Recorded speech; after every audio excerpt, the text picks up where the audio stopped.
All right, as always, appreciate you guys, covering us and all you do for our program.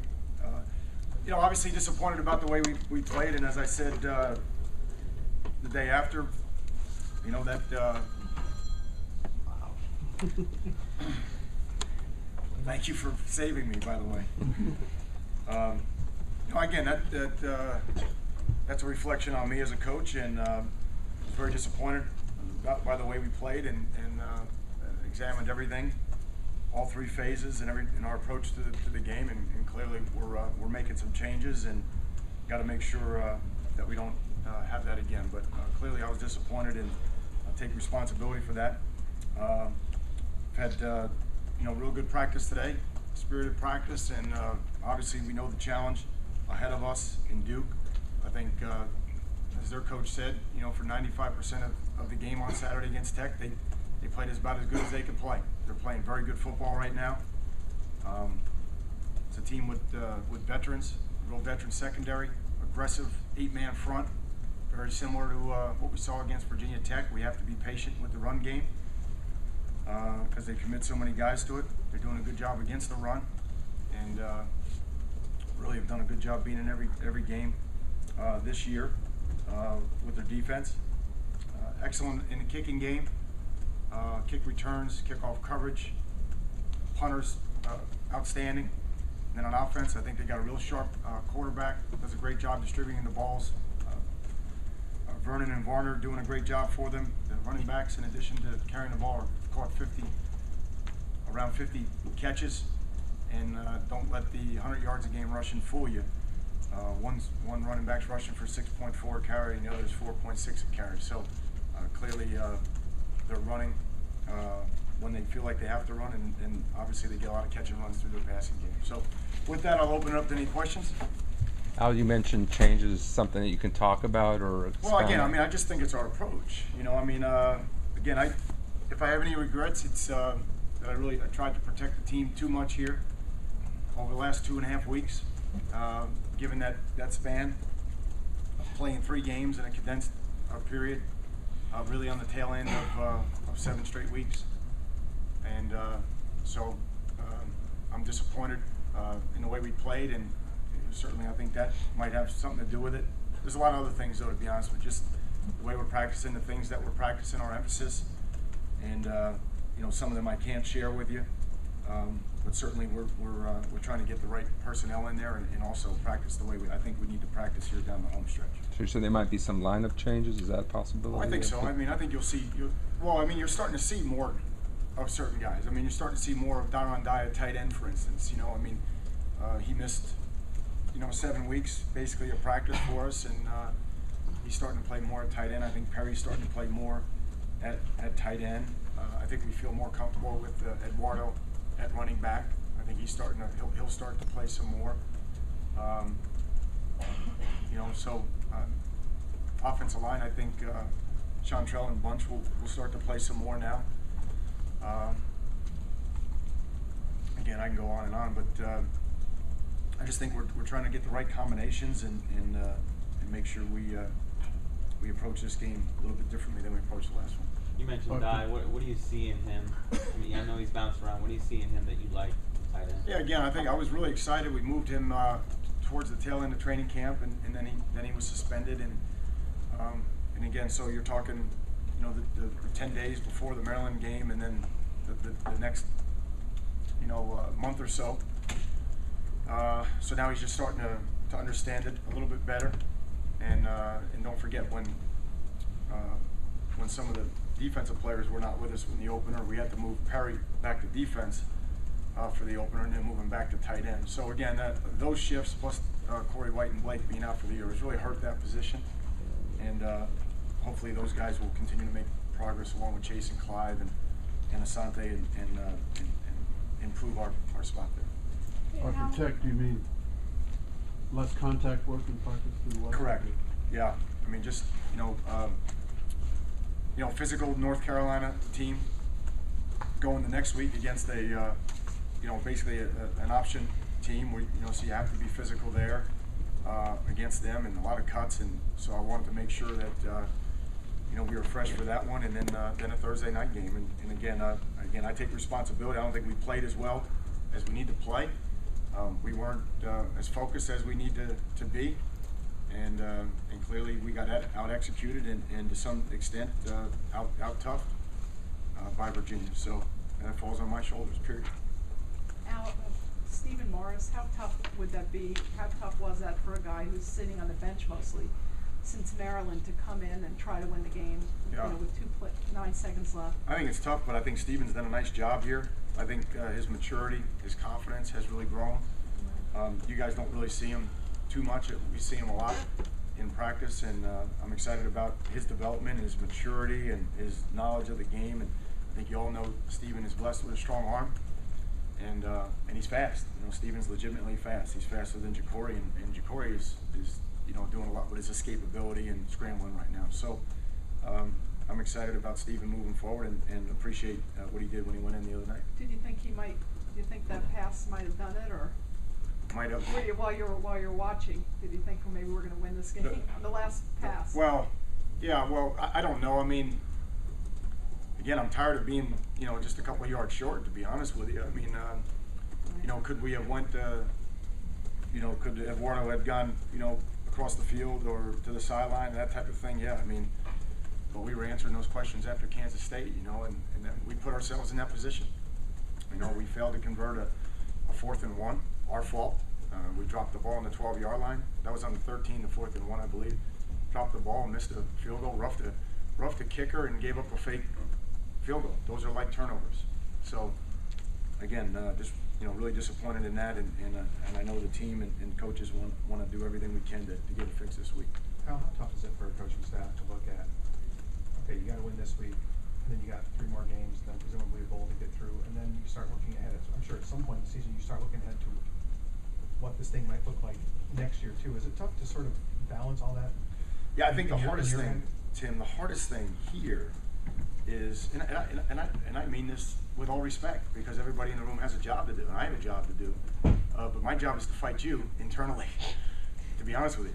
So I don't fight you in this setting. I try to help you. I try to be open and honest and as earnest as I can, and without compromising what we're doing on offense, defense, or special teams. But when we beat Georgia Tech, and the first question at 5 o'clock the next night is, well, you know, now you're home for 2, and isn't it nice to be home for 2 before you go to Florida State? It's like, whoa.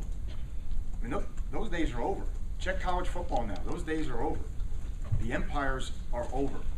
I mean, you gotta put the money in the bank every week. The monopolies are over. There's not many anymore. There's not many. And when you get one, you get the quarterback, and you get the nucleus, you got to make a run. And that's what it is. It's about building that type of team. So I hope I'm answering your question in that, for me, man, it's about teaching these kids the process, and don't derive your motivation externally. It's about doing your job, executing your role, and clearly you don't know as a coach, and I don't care what coach you don't know as a coach, when that ball's kicked off, you know, you think you prepared them, you think you did it, everything you could. You checked every box, you run scared, as Coach Paterno used to tell us, just run scared until the ball's kicked off. And then, you know, you can see by either some of the comments in the game or the next day when we're watching the video, whether or not kids really were in tune to every little thing that they were for the previous week. Now, I could get their attention for Georgia Tech because they turn on the film and they know one guy at a place and that thing is smoking for 70 yards. But we lost their attention a little bit, and I think a lot of it has to do with, you know, everybody always trying to move forward, trying to think in the next big game as Florida State. No, the next big game is Duke for us right now. This is a big game, a great challenge for us on all 3 phases, not just on defense. In all 3 phases right now, they're playing a lot of guys on defense. They're playing really well. They're stopping the run, and they're committed to stopping the run, so we better be sharp. And I think special teams is really good, and on offense they pose a lot of problems, so we're just trying to focus on today. So I'm not really worried too much about next year or the bowl game and all that stuff. We're just trying to get good today. Have you been able to put your finger on why it is the guys maybe just, you can get their attention for Georgia Tech and the next one you can? I mean, you've been able to... Well, it's a fight. I mean, everybody's got the fight. But you have to develop that kind of culture. And the one thing I am proud of, I can tell you this, Manny, is that we built that culture at Temple. where you put that in. The only way you can win 9 in a row anywhere, and forget about winning 10 or 11 or 12 in a row or whatever, is you got to have that process and you got to have that culture. And when that starts to creep in downstairs, because you don't see it all the time as a coach, it's easy to look out here and I look at Susan and George and everybody, and if they're not paying attention, it's easy for me as the head coach to say, hey, you understand what this team's going to do to us? But I'm not in the locker room. I'm not having dinner with them or breakfast with them or anything, and so that's where that stuff creeps in. And you need, and that's why I said what I said about, you know, Dorsey's not coming through the door, you know, but it was Dorsey, it was Walters, it was Andre Johnson, it was all those guys. It was Vilma, right? It was Joaquin, it was all those guys, and they were the leaders.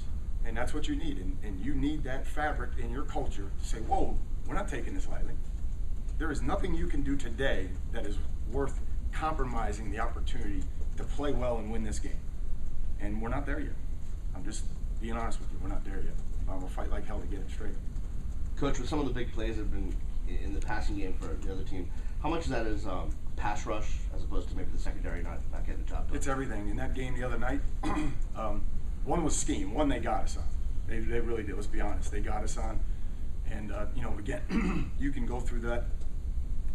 Again, you can go through those, you know, 1,000 times and you won't end up with that combination. And they got it, and they converted it. That wouldn't have been enough to beat us. But clearly, we had someone that blitzed that shouldn't have blitzed on the other long one, the screen.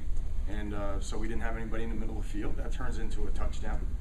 And then we're in a cover 2 on a pitch pass. Now go find me an offensive coordinator in the country that wants to run a pitch pass into cover 2. Go find him. You're not going to find him. And we didn't play it well, and so we didn't execute. So again, that's where we're at. You know, we need a better rush. We're hoping Vernon can provide some of that moving forward. Ojomo inside, and Marcus Robinson and Chick, and if we have to commit a 5th, we will. A 5th rusher, we will, or a 6th. But it's a combination right now. We're not getting a lot of interceptions. We need more takeovers. We need more possessions for the offense. Al. Coach, you said yesterday you felt like you got out physical against. Correct. In the short term, what are some ways? Is it turning up the heat in practice? Yep. Increasing competition and kind of. Correct. Yep. Have to. Again, that starts with me.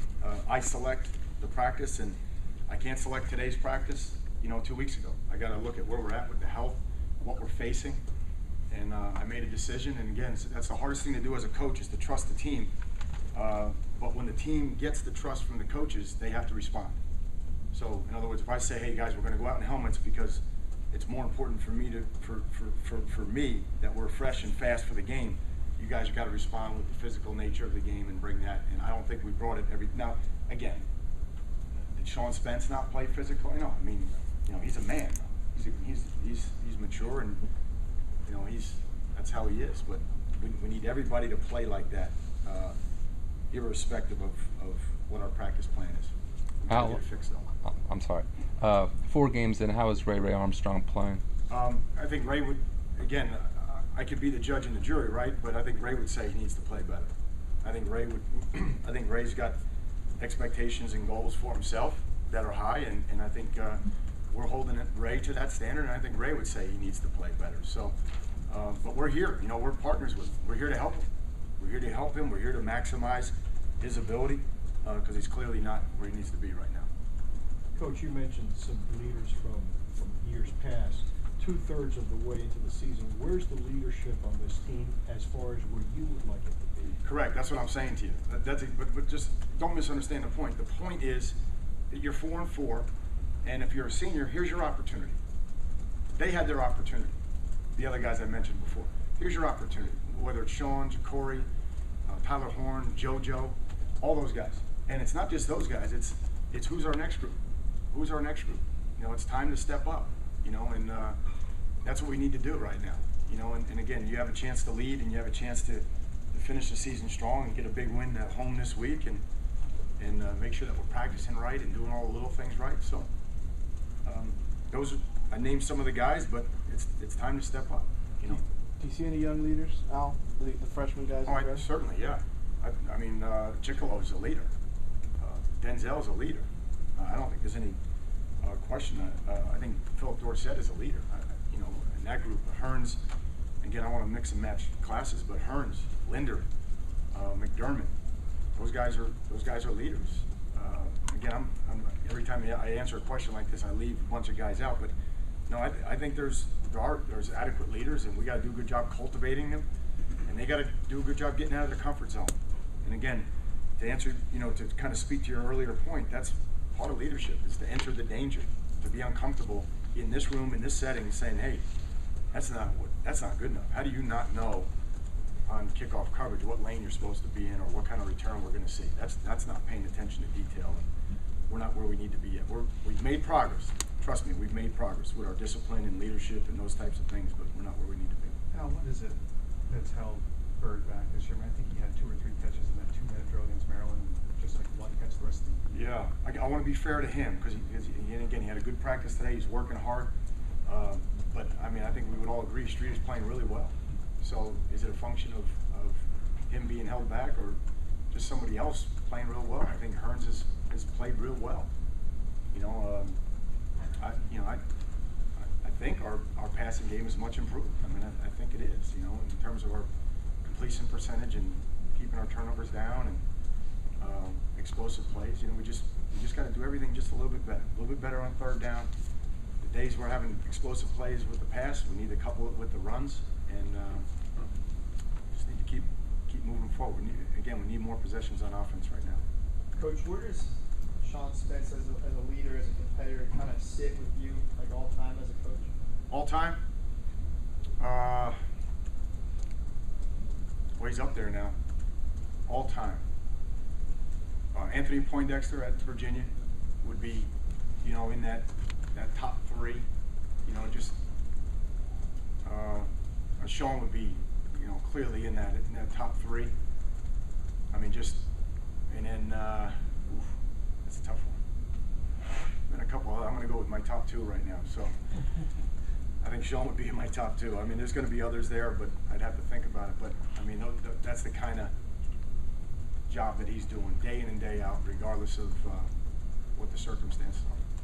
Coach, what kind of challenges Renfree present? Obviously, with Cutcliffe as his coach, he's going to be, coached up, ready to go. Yeah, first of all, I have a great deal of respect for Coach Cut. I mean, he's doing a great job now, and they throw the ball really well, and they took a lot of shots down the field last week, maybe a little bit more than normal, but there's so many catch and run plays, and Renfree does a great job of making the ball catchable, and so there's a lot of run, yards after catch, and I think that's a credit to Coach. They get the ball out quickly, which also puts you in a bind. Are you gonna rush forward and only have 7 in coverage? There's a little bit more space for them to run some of the underneath high lows or horizontal concepts. Are you going to drop 8 and then give him more time? Or are you going to play man and pressure him, but then get a chance of the pick routes that they run and that type of thing? So I think they do a really good job. And again, don't be misled by the fact that they only have 100 yards a game rushing. They're looking at their short passing game as catch and runs, and then when they do run, the kids have really good yards per carry. So we got to be careful with that.